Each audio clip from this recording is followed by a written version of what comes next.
dia a todos. Todo mundo já procurou uma posição confortável aí. Seguinte, sempre uma alegria muito grande estar aqui de novo para podermos conversar um pouquinho esta manhã e ter mais uma oportunidade de trabalho dessa casa que nos acolhe com tanto carinho. A saúde da doença. Será que é possível gozarmos de saúde ou extrairmos saúde enquanto estamos doentes? Devido à extensão do tema, esta palestra vai ser dividida em 2 etapas. Hoje vai ser a primeira etapa e a segunda já está agendada para o dia 7 de março, numa terça-feira.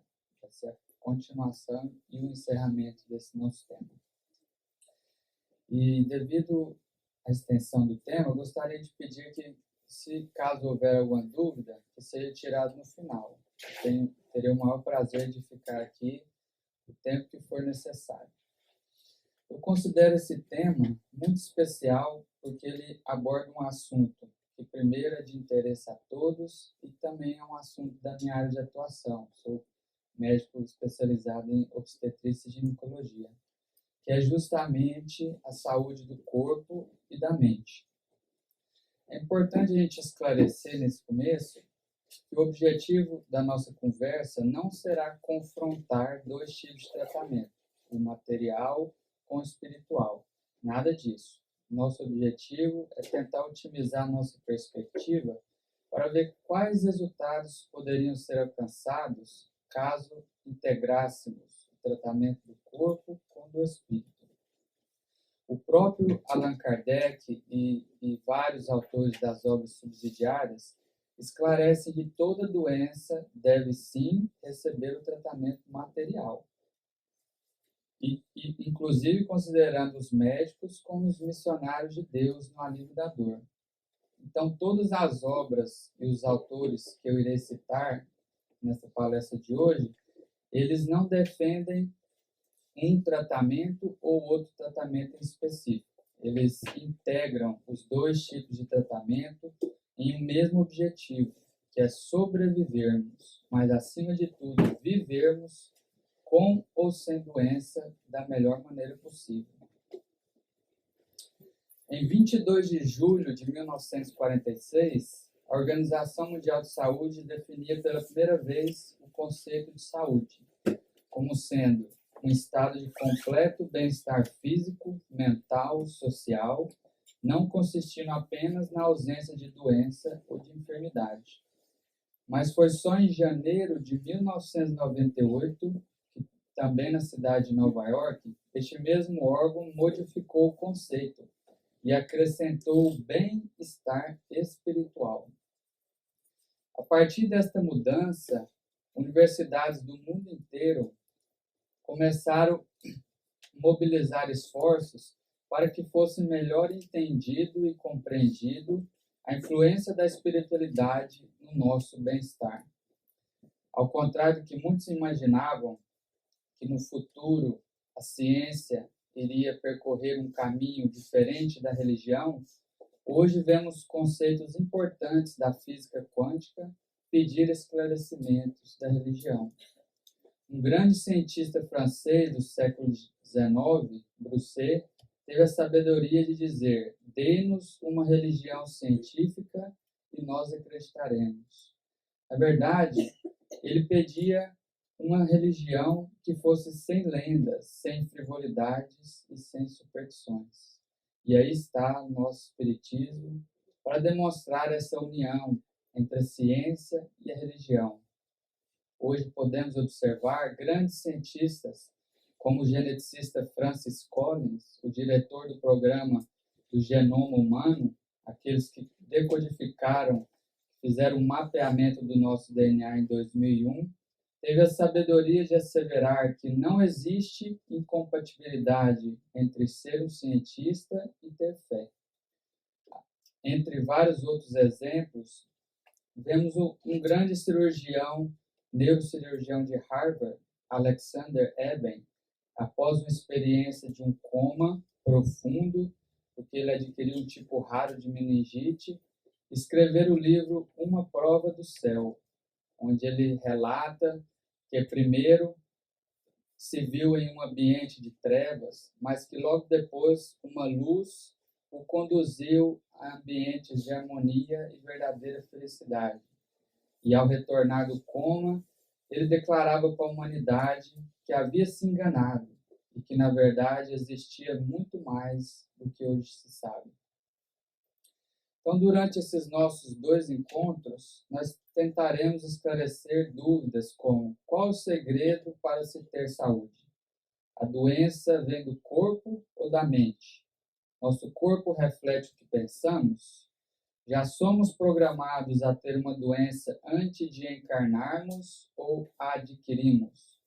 O que significa doença na visão espírita?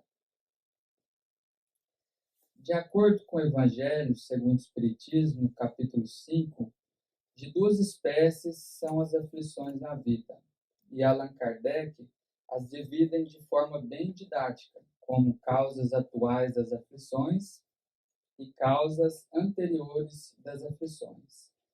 Já temos o conhecimento básico que algumas vezes, quando nos encontramos na posição mínima moral de escolher nosso próprio destino, nossa próxima encarnação, após adquirirmos vários débitos em experiências passadas, a própria criatura humana escolhe para si a maior parte das aflições. Todos sabemos que o ser é constituído de 3 elementos: o espírito, que é o princípio inteligente do universo, o perispírito, que é o nosso modelo organizador biológico, conhecido por alguns como corpo astral, e a matéria, que é a forma que o perispírito dá. Portanto, o perispírito é a nossa forma e a matéria é a nossa forma. Se eu, por exemplo, suicido com um tiro na cabeça, eu matei a matéria, mas eu também prejudiquei a minha forma, o perispírito. Consequentemente, se eu prejudiquei a forma, na próxima experiência, eu também terei uma deformação da forma. Como no exemplo que falamos, poderemos nascer com a hidrocefalia, com os diversos níveis da idiotia, do autismo, entre outros exemplos. São todos esses os débitos batendo à porta da consciência, em busca do nosso resgate, a fim do nosso refazimento.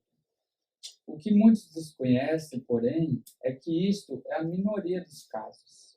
Na grande maioria dos casos, como explica Emmanuel no livro A Religião dos Espíritos, no capítulo 61, Doenças Escolhidas, a maioria das doenças são decorrentes dos próprios excessos e abusos atuais, de todos os tipos. Apesar de termos o conhecimento que a prática do bem é o antídoto mais eficiente para que nós possamos afastar as influências negativas, habitualmente nos rendemos às sugestões do mal, criando em nós mesmos condições favoráveis à instalação de determinadas doenças. Tanto nos aspectos palpáveis, como a alimentação exagerada, o uso de entorpecentes, o alcoolismo mesmo brando, os abusos sexuais e a triste escolha do aborto hediondo, como da mesma forma, em grau e valor, o cultivo dos sentimentos menos nobres, como raiva, inveja, ciúme, despeito, a crítica inveterada ou inconformação, estabelecemos para o nosso próprio prejuízo as diversas síndromes gastrointestinais, como úlceras, gastríticas, as síndromes pépticas, as doenças neurodegenerativas, o Parkinson, o Alzheimer, e as tão temidas neoplasias, com aí vários tipos de câncer que temos no ambiente médico. Além de todo um conjunto de sintomas que, se fôssemos falar de todos, passaríamos a manhã inteira. Qual seria a origem das doenças? Emmanuel, no livro Leis de Amor, assevera que a mente é mais poderosa para instalar doenças e desarmonias do que todas as bactérias e vírus conhecidos. E André Luiz completa, no livro Nos Domínios da Mediunidade, que assim como o corpo físico pode ingerir alimentos venenosos que lhe intoxicam os tecidos, também o organismo perispiritual absorve elementos que lhe degradam, com reflexo sobre as nossas células. Aquilo que pensamos somatiza-se e afeta o corpo material. Então, a doença não seria uma causa, mas sim uma consequência das próprias energias negativas que irão circular pelos nossos organismos espiritual e material. E o controle dessas energias está justamente nos nossos pensamentos e sentimentos. Portanto, só possuímos energias negativas que vão causar doenças se formos indisciplinados mentalmente e emocionalmente. Buda, declarado por Emmanuel, através de Chico, no livro Contos e Pontos, como um dos 72 ministros de Jesus, teve a sabedoria de dizer: nós somos o que pensamos. Tudo que somos surge com nossos pensamentos. Com nossos pensamentos, nós fazemos o mundo. Dr. Franz Alexander também asseverou que, na realidade, a mente governa o corpo. Apesar de a biologia e a medicina não prestarem atenção a isso, é o fato mais essencial que conhecemos sobre o processo da vida. Conta Divaldo Franco que, certa vez, foram entrevistar um grande empresário paulista no ramo de propaganda. E a primeira pergunta da repórter foi justamente como ele houvera logrado tanto êxito em sua profissão em um período relativamente curto. E, para surpresa da repórter, ele contou a sua história. Eu era um mendigo há 10 anos atrás e vivia em uma passarela nos guetos de São Paulo. Era muito triste e eu segurava uma placa que dizia: sou um mendigo infeliz, pobre, sem amparo, necessito da caridade de todos, não tenho casa, não tenho amigos, não tenho ninguém. Se você puder contribuir para diminuir a minha infelicidade, eu agradeço. E raramente alguém ajudava. Muitos olhavam com indiferença e seguiam adiante. Mas certo dia li uma frase que me impressionou. Você é aquilo que grava em sua mente. Se mudar de atitude mental, também mudará de atitude emocional. E sua vida será diferente. Mesmo não acreditando muito, resolvi fazer um teste. Mudei a minha placa. Escrevi: eu sou um mendigo feliz. A vida para mim é rica de sol. A minha casa é muito agradável. Todos os dias vejo o sol nascer e vejo o sol se pôr. Tem uma vista 360 graus. Sei tudo que acontece em cima, embaixo e aos lados. Ficarei muito grato se você puder contribuir para a minha felicidade. E percebi que, a partir da nova frase, mais pessoas começaram a me ajudar. E muitos riam e ficavam impressionados. Até que um dia, um homem muito bem vestido, de terno e gravata, parou e, encantado com a minha criatividade, me convidou para fazer um teste em sua empresa de propaganda, sem responsabilidade alguma, apenas um teste. Ali começou a minha carreira e hoje aqui estou. Tudo aquilo que houver escrito na minha tabuleta, hoje aconteceu. Hoje moro em uma mansão em frente à praia. Todos os dias vejo o sol nascer e se pôr. Tenho uma vista 360 graus, porque fiz todas as minhas paredes de vidro. Sou feliz, tenho amigos, tenho uma família. Mas a repórter, não convencida com a história, fez um comentário irônico. E aquele jovem empresário, percebendo a sua indiferença, continuou: Foi apenas isso. Eu mudei de plano mental. Para que a minha vida mudasse, foi preciso que eu acreditasse naquela frase. Eu acreditei na frase e eu vivi a frase. E hoje aqui estou.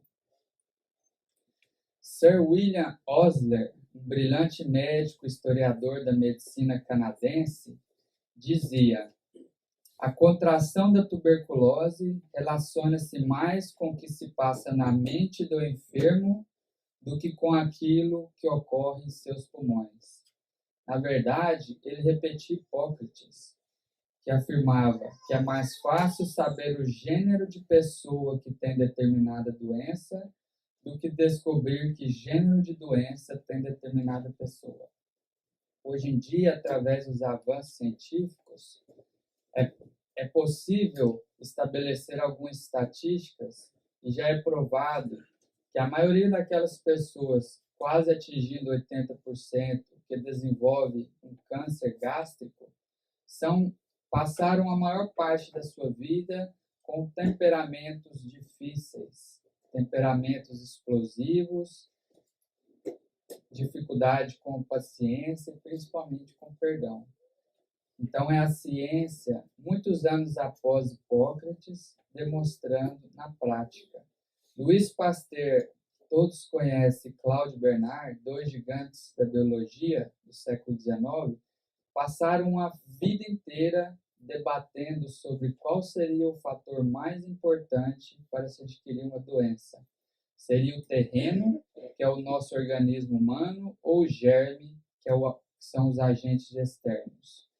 Em seus últimos momentos de vida, Pasteur declarou que Bernard estava certo, porque era o terreno.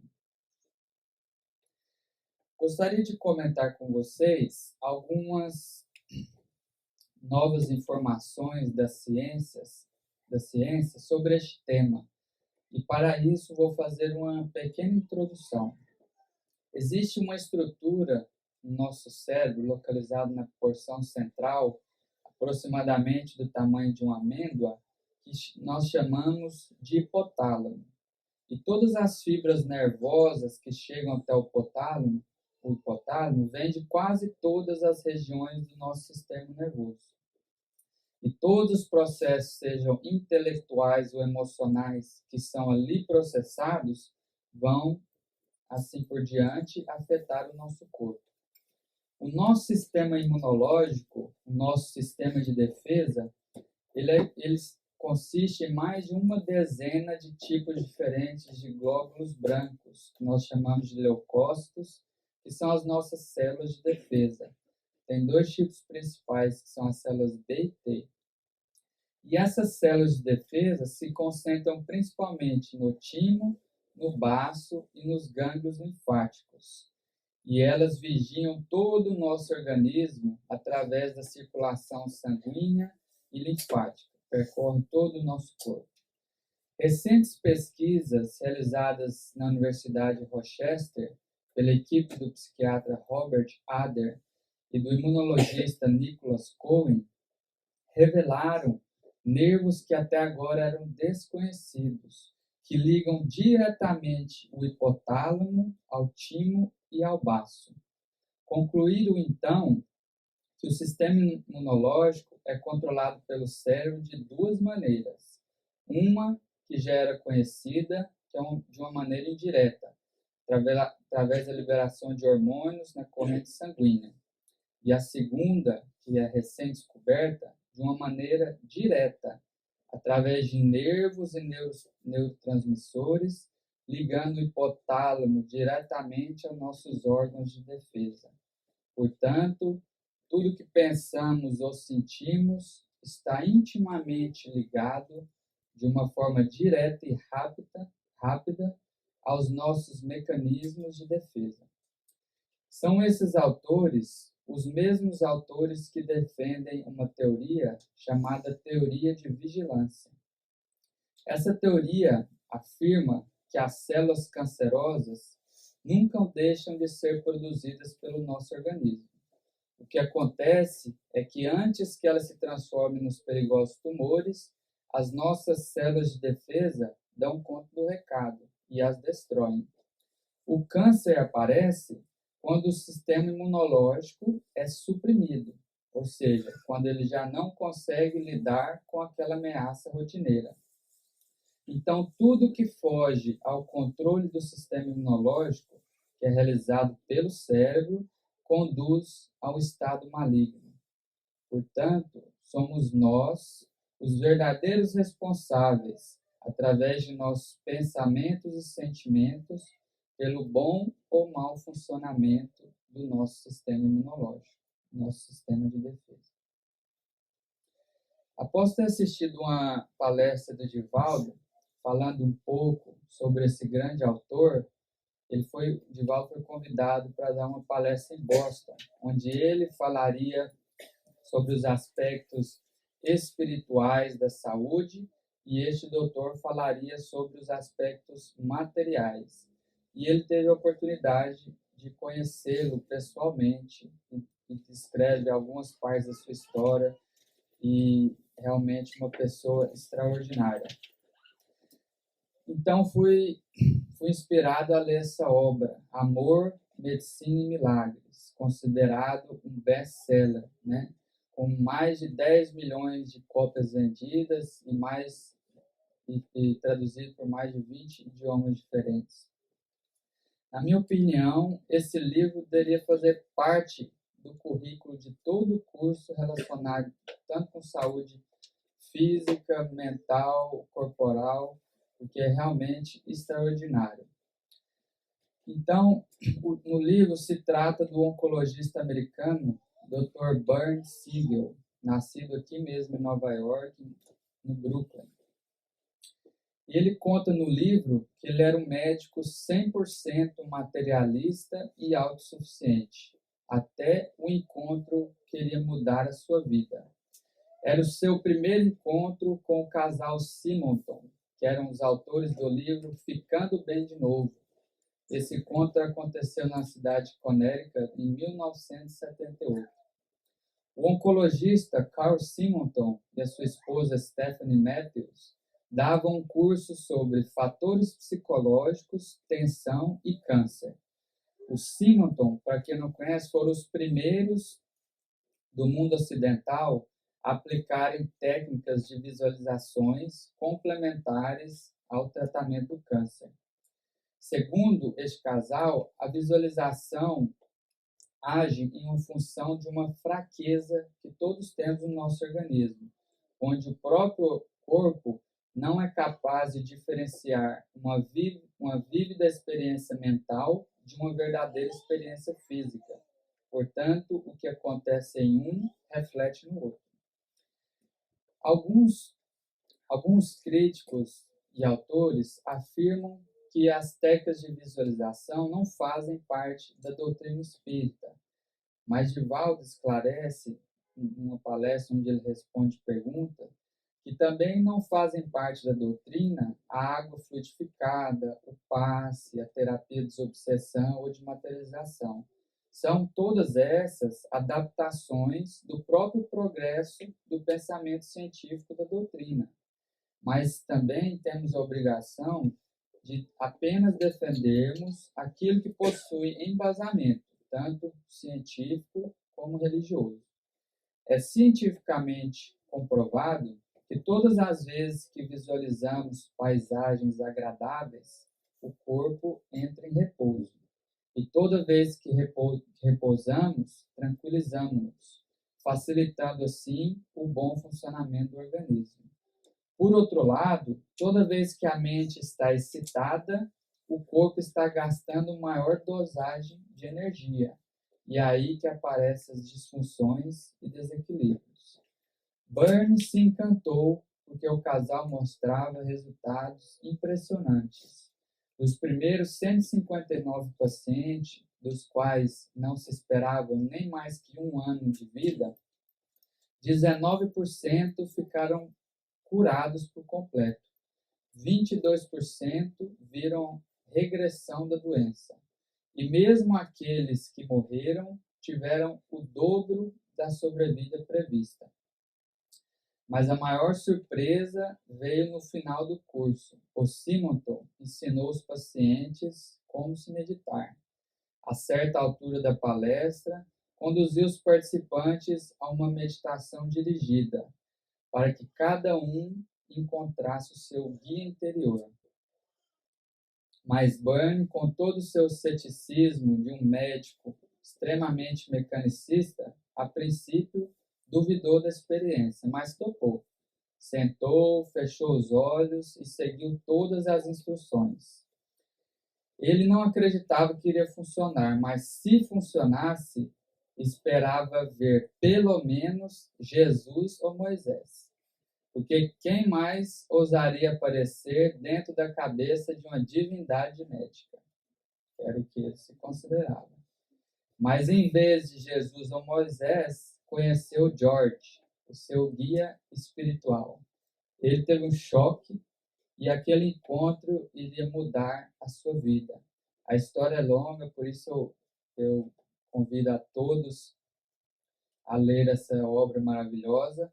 Mas, em resumo, George o aconselhou a continuar como oncologista, operando, mas que ele mudasse de personalidade, a fim de ajudar os pacientes a mobilizar toda a força mental contra a doença. E também aconselhou ele para que ele tratasse os pacientes com mais afeto e que ele tranquilizasse os pacientes em relação a assuntos como a agonia e a morte, encorajando-os que que existe vida após a morte e que não acaba ali. Vale lembrar uma pequena observação que nessa época 100% da Universidade de Yale era composta por médicos materialistas. Portanto, não foi nada fácil para Byrne, em meio dos materialistas, dar esse tipo de conselho para os pacientes, mas ele persistiu. Depois dessa experiência com o casal Simonton, Byrne instalou o PCE, que era o Grupo de Pacientes de Câncer Especiais. E ele adotou como manual o próprio livro do Simonton, o livro Ficando Bem de Novo, e esclareceu para os pacientes que eles poderiam ter uma vida melhor e mais duradoura se seguissem os passos e as técnicas aprendidas. Byrne começou a observar que aqueles pacientes que atingiam curas inesperadas, o que nós chamamos de milagre, tinham lições importantíssimas a serem aprendidas, mas que justamente por fugirem de um padrão na medicina, eles eram muitas vezes ignorados ao invés de serem estudados a fundo. E ele declarou: entendi que a medicina se dedica ao estudo daquilo em que falhou, quando deveria extrair lições de seus êxitos. Começou a indagar, então, questões como: afinal, o que é curar? É um transplante de fígado ou tratamento de uma doença? Ou é conseguir que as pessoas tenham paz de espírito e vivam a vida plena? Começou a observar que muitos paraplégicos, deficientes físicos, respondiam tudo bem quando lhes perguntavam como vai. Segundo Byrne, eles não estavam negando a sua condição física, mas estavam transcendendo as suas limitações. Haviam aprendido a se amar e dar-se ao mundo. Eu queria apresentar para vocês um grande amigo. Esse aqui é João Vitor, e um de seus desenhos que tudo tem a ver com a realidade nossa do país agora, né? O João, para mim, é um grande exemplo. Ele nem sabe disso, mas todas as vezes que a gente visita ele, a gente participa de uma terapia. E o tema dessa terapia chama-se Alegria de Viver. Apesar de todas as limitações físicas, eu nunca vi o João reclamar. Pelo contrário, ele é a alegria da casa. Ele ainda tem força para alegar a mãe, o pai, as irmãs e todo mundo. Um artista talentosíssimo. Esse desenho que vocês estão vendo é dele. Ele tem um Instagram só de desenhos. segue a vida poetizando, desenhando, amando e sempre com um sorriso no rosto. Talvez esse seria um grande exemplo do verdadeiro significado da cura que Byrne tanto procurou. E como assevera Amélia Rodrigues pelas mãos de Divaldo, os que aqui estão em limitação, na outra lida, depois desta vida, não mais estarão. E gostaria de agradecer a ele por ser esse exemplo para todos nós. Segundo o Dr. Siegel, ele é capaz de fazer o prognóstico do paciente na primeira consulta após a primeira pergunta que ele faz. Ele sempre pergunta para o paciente depois de ter confirmado o diagnóstico do câncer: você deseja tratamento psicológico, cirúrgico imediato ou radioquimioterapia? Aqueles que optam pelo tratamento psicológico complementar, porque, lógico, ele nunca deixa de operar quando indicado, são os que vão sobreviver, segundo ele. São estes os pacientes que têm autoconfiança.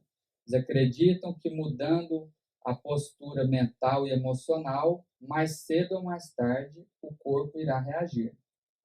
Porque é a mente quem manda. Se cultivarmos tristeza, viveremos em depressão. Se cultivarmos inveja, ciúme, mágoa, viveremos atormentados.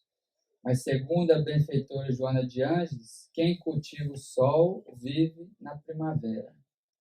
Mas o triste, segundo Byrne, é que esses pacientes só representam 20%. A grande maioria, os 80% restantes, respondem: opera logo que eu quero me ver livre da doença. Estes são os que não têm força para lutar porque não querem mudar. A partir de anos de observações e análises, Byrne descobriu que existem 3 tipos diferentes de pacientes. O primeiro grupo representa 20%. São os pacientes que querem morrer e falam isso conscientemente ou não. Segundo Byrne, esses pacientes veem a doença como uma maneira de escapar dos problemas. Não dão nenhum sinal de angústia ao receber o diagnóstico, e enquanto os médicos lutam para salvar suas vidas, eles se entregam e procuram a morte. O segundo grupo somos nós. Não precisa levantar a mão, viu, gente? Mas assim que eu li, eu próprio me enquadrei. Mas será um dos objetivos meus se ao final da palestra todos que se enquadrarem nesse grupo tiverem a vontade de mudar para o grupo de baixo. Já estarei feliz. Pelo menos a vontade. Os 60%, a grande maioria, somos atores ensaiando um papel. Nós representamos para satisfazer o médico. Esperamos que o médico faça tudo e que ainda o remédio não seja amargo. Tomamos fielmente todos os comprimidos na hora certa, não atrasamos em nenhuma consulta. Fazemos tudo que o médico nos pede, a não ser que eles nos proponham uma mudança radical no estilo de vida. Aí o negócio desanda. Nunca nos ocorre pôr em dúvida as orientações do médico. Ele sempre tem razão. Segundo Byrne, esse grupo de pacientes pertence aos mesmos que escolhem ser operados rapidamente, ao invés de esforçar para ficar bons. E o último grupo, que também representa 20%, são os pacientes especiais. Estes não representam, são extremamente sinceros. Odeiam ser chamados de vítimas, porque, segundo eles, a vítima não se ajuda, já que tudo se faz por elas. Os pacientes especiais se recusam a ser vítimas. Eles preferem aprender a especialidade de cuidar de si mesmos. São os mais difíceis para os médicos, porque eles questionam, querem participar e exigem dignidade, personalidade e controle seja qual for o resultado da doença. Eles querem conhecer todos os resultados da radiografia, todos os resultados dos exames laboratoriais, tudo. Eles querem ter total controle do seu tratamento. E se o médico souber aproveitar, e ao invés de não querer explicar porque não tem tempo, melhorará imensamente a possibilidade de recuperação desses pacientes. As pesquisas de todas as partes referem uma taxa de sobrevivência de mais ou menos 75% quando o paciente reage ao diagnóstico do câncer com espírito combativo. E essa taxa é apenas de 22% se após o diagnóstico o paciente reagir com aceitação, desamparo e desespero. E segundo Siegel, para você saber se você é um paciente especial, você deve fazer a si mesmo a seguinte pergunta: quero viver 100%? No grupo dos pacientes especiais, a resposta é um quero imediato e visceral, sem condicionantes. Não é, não, eu quero se eu for ter saúde, se eu não ficar no cadeira de rodas. Não. É um quero imediato e visceral. Eles aceitam de boa vontade todos os riscos e desafios do tratamento e preferem, se sentem felizes de ter o controle do próprio leme. Siegel acredita também que temos que eliminar do nosso vocabulário a palavra impossível. Segundo David Bain, quem realmente não acredita em milagres não é realista. Mas é preciso diferenciar duas expressões, remissão espontânea e milagre. Ambas indicam a mesma coisa. O paciente com certeza está muito feliz porque alcançou a cura. Mas o que a gente não sabe é que a grande verdade é que a cura se deu graças a um trabalho árduo. É muito fácil a gente olhar para um paciente que recebeu uma cura inesperada e a gente muitas vezes atribui a Deus ou a qualquer santo que a gente acredita e desvaloriza um pouco o mérito do paciente. E a gente faz isso justamente porque nós não acompanhamos a luta diária desse paciente. A sua luta, lutando contra suas próprias más inclinações, lutando para modificar o nível dos seus pensamentos, mesmo durante a dor, lutando por uma fé que parecia esquecida e lutando pela saúde da mente, que mais tarde se refletiu na saúde do corpo. E isso não é só um ato de Deus, é também, em grande parte, mérito do doente. Afirma Siegel que algo que para uma geração é milagroso, por ainda não termos o conhecimento, para outra será fato científico. Segundo ele, os milagres ocorrem graças a uma energia interior que todos possuímos. E, portanto, ao invés de milagre, ele prefere utilizar o termo a cura autoinduzida, porque ele considera o mérito, valoriza o mérito do paciente. Acho que todo mundo conhece, né, pelos filmes, esse é Hunter Adams, mais conhecido como Pat Adams. Mas Hunter Adams não nasceu Pat. Esse foi um apelido dado por um colega de quarto no hospital psiquiátrico, porque o colega considerava que Hunter era o pet, o remendo da sua vida que havia sido quebrada pela solidão. Muitos conhecem pelo filme hollywoodiano, né?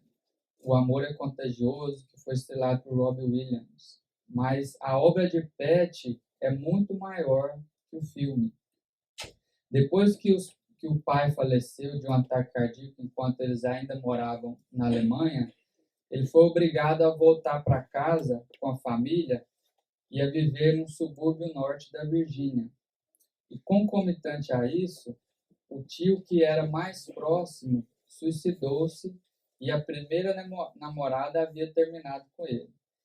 Adams estava em depressão profunda Ele havia planejado pular de um precipício várias vezes, mas só iria pular se acaso terminasse a carta para a namorada. Graças a Deus ele nunca terminou. Após esse fato, ele pediu para a mãe para ser internado no hospital psiquiátrico aos 18 anos. E foi durante essa internação, ajudando o próximo nas coisas mais simples, que ele percebeu que havia nascido para a tarefa de um missionário. Ele formou em medicina e hoje é proprietário do Instituto Gesundheit, que é a palavra alemã que significa saúde, né? Quando alguém espirra, eles falam Gesundheit para desejar boa saúde. Esse instituto é uma comunidade de saúde espalhada em 310 hectares de terra em Pocahontas, no West Virginia. E ele é considerado um dos primeiros hospitais humanizados da história. Vive sempre em muitas dificuldades financeiras, já que são voluntários, mas é uma obra que se mantém firme e é um grande exemplo no mundo.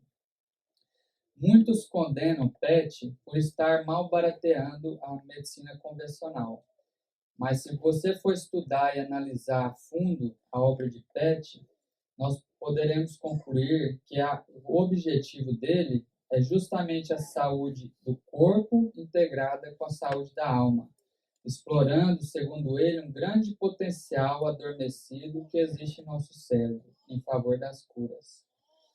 Quando eu tinha 12 anos, eu tive a oportunidade de ir numa palestra pessoalmente que teve na minha cidade, em Goiânia. E lá a partir de então, eu comecei a estudar mais a vida e obra desse personagem e vi coisas, por exemplo, que não é mostrado em filmes e nem é comentado pela crítica. Um vídeo em que ele e a sua equipe levando alegria e otimismo em regiões extremamente devastadas pela guerra, na Bósnia e na Rússia.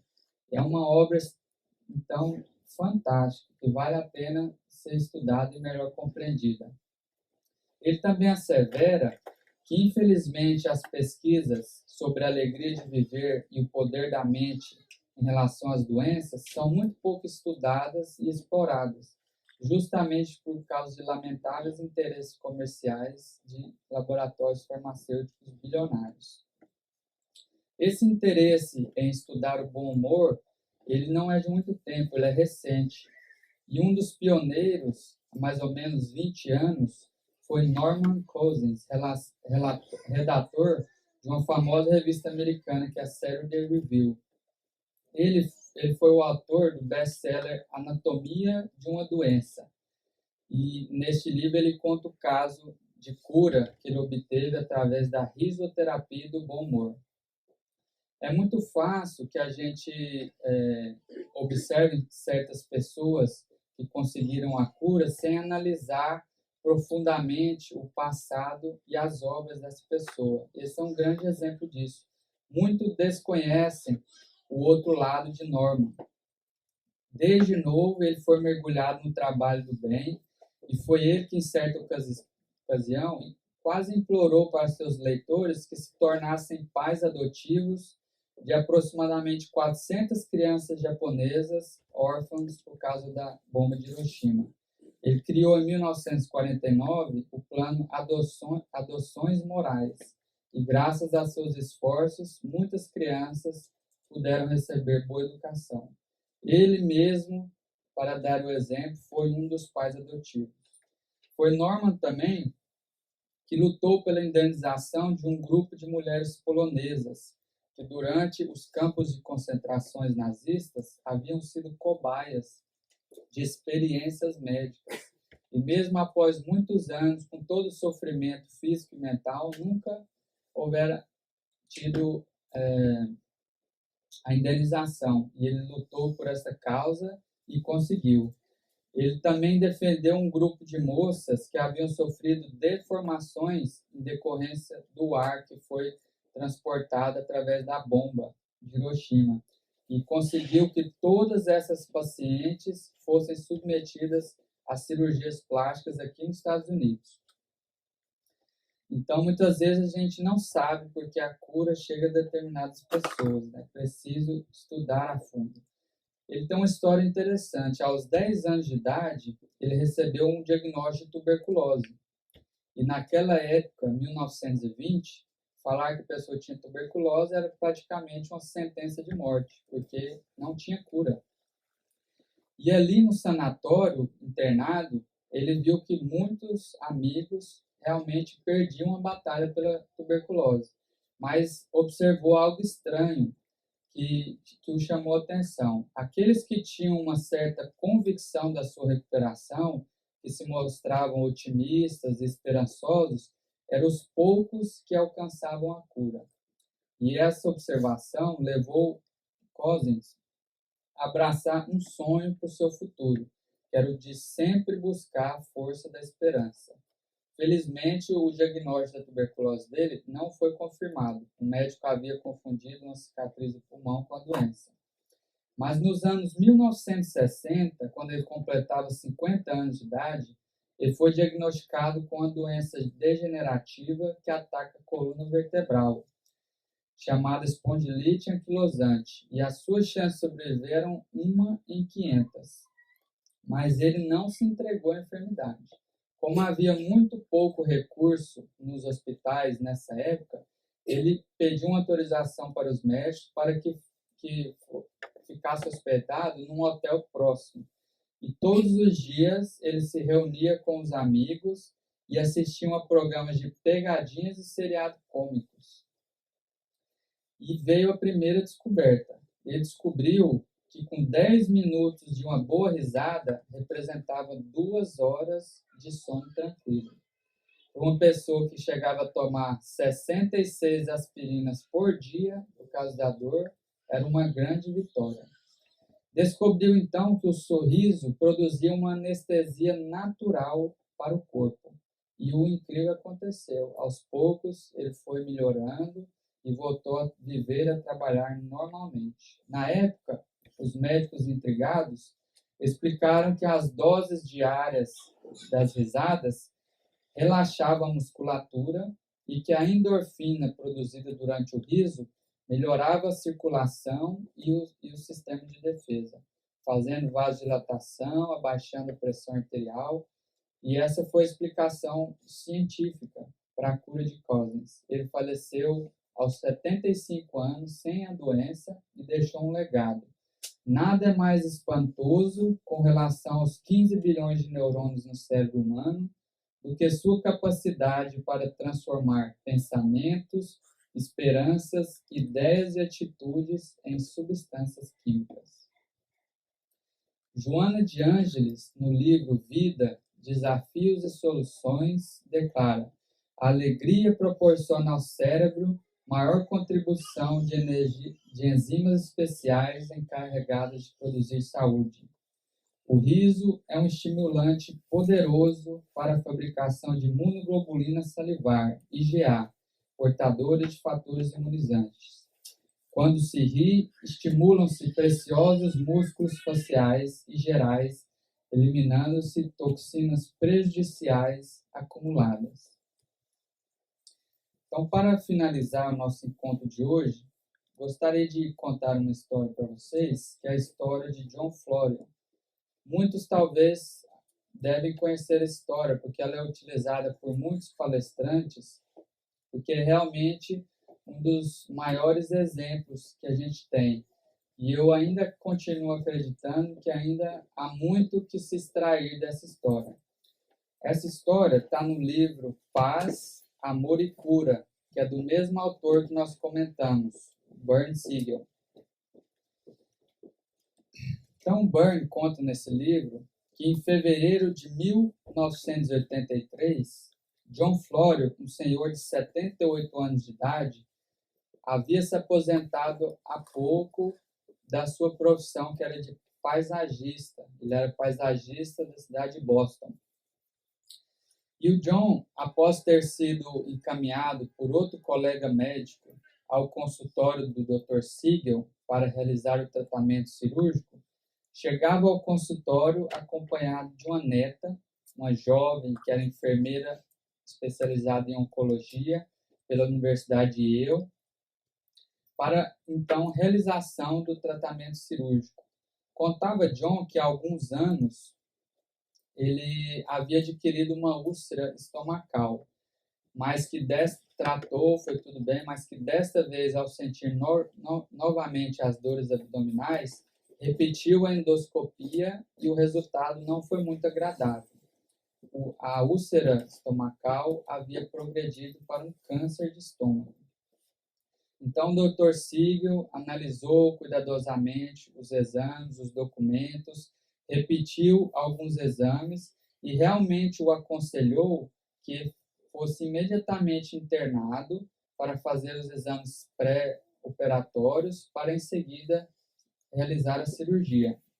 Segundo Bernd Siegel, era um tipo de câncer que avançava e progredia rapidamente, portanto, necessitava de um tratamento imediato. Mas, para sua surpresa, John olhou para ele e disse: "Você esqueceu de alguma coisa, doutor. Estamos na primavera. Eu sou um paisagista da cidade de Boston e a minha função é deixar o mundo mais bonito. Se eu sobreviver, será um presente de Deus. Se eu morrer, pelo menos terei deixado o mundo mais bonito. O senhor me desculpa, mas agora eu não posso. Talvez depois da primavera." E saiu. Passado alguns meses, John retornou ao consultório de Siegel e sua primeira frase foi: "Doutor, o mundo é lindo. Agora eu estou pronto. Pode operar." Realizou-se a cirurgia, foi um sucesso. Um dia depois, ele já estava sem dor, sem desconforto, realmente uma recuperação incrível. Porém, o resultado da peça cirúrgica assustou um pouco, porque foi confirmado que era um adenocarcinoma pouco diferenciado de estômago, realmente um câncer agressivo, e que 7 de 16 linfonodos coletados estavam positivos para o câncer, o que significava que mesmo depois de uma extensa cirurgia, havia câncer no organismo de John e que ele precisaria de químio e radioterapia complementar. Mas John novamente disse: "Doutor, você continua esquecendo, né? Ainda estamos na primavera e não terei tempo para tudo isso. Me desculpe." E novamente saiu. 4 anos depois, em março de 1987, ao entrar no seu consultório, Siegel vê o prontuário de John sobre sua mesa. E ele rapidamente chama a secretária e diz a ela que, infelizmente, ela se confundiu, porque John havia morrido há anos. Ele tinha um câncer avançado e tinha se recusado a fazer quimio e radioterapia.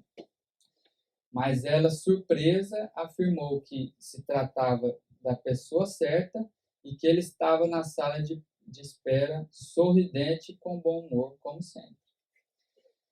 E quando ele entrou na sala de Siegel, as primeiras palavras dele foram: "Doutor, não se esqueça que essa é só minha segunda visita pós-operatória, ainda está incluso no plano, viu?" A preocupação dele era só no plano de saúde, ele nem estava lembrando da doença. E, surpreso, o Bernie perguntou qual era o motivo que trouxeram ao seu consultório. Ele falou: "São 2. O primeiro é que de tanto levantar e abaixar o balde lá na minha jardinagem, eu adquiri uma hérnia e ela está me incomodando muito. E o segundo é porque o senhor me operou e eu saí correndo e esqueci de perguntar o que eu podia comer." Depois de 4 anos. 6 anos após a cirurgia, John convidava o Dr. Siegel para o aniversário dele de 83 anos. E foi nessa ocasião que o Siegel teve a curiosidade de perguntar para John qual era o seu segredo. E John resumiu a sua história. Então ele falou: "Eu era uma pessoa muito estourada. Tudo que me dissessem que me magoasse, eu guardava, tinha uma dificuldade enorme para perdoar e a paciência passava longe de mim. Até que um dia eu adquiri uma gastrite erosiva, mas fui ao médico, tomei os medicamentos, segui todas as instruções e fiquei bem, mas não mudei meu comportamento. Continuava estourado, sem paciência e com a mesma maneira de tratar a vida. Então me apareceu uma úlcera no estômago. Fui operado, corrigi a úlcera, mas mantive o mesmo comportamento. Até que, por fim, me vi sentado em seu consultório, de frente para o senhor, com poucas chances de sobreviver, ameaçado por um câncer de estômago. Foi aí, então, que eu decidi a começar a viver. Voltei a trabalhar, pois havia me aposentado. Passei a amar a vida, passei a amar a minha profissão. Toda vez que eu vi uma plantinha jogada no chão, mesmo aquelas praguinhas, furava um buraco com meu próprio dedo e replantava novamente, mas com amor. Passei a conversar diariamente com meu estômago. Pedi a ele que ficasse bom, pois eu já não mais o agredia. Aprendi a perdoar, que sensação incrível. Rezava e pedia a Deus todos os dias que se eu tivesse que morrer, que eu queria morrer trabalhando e doando meu amor para embelezar a cidade de Boston.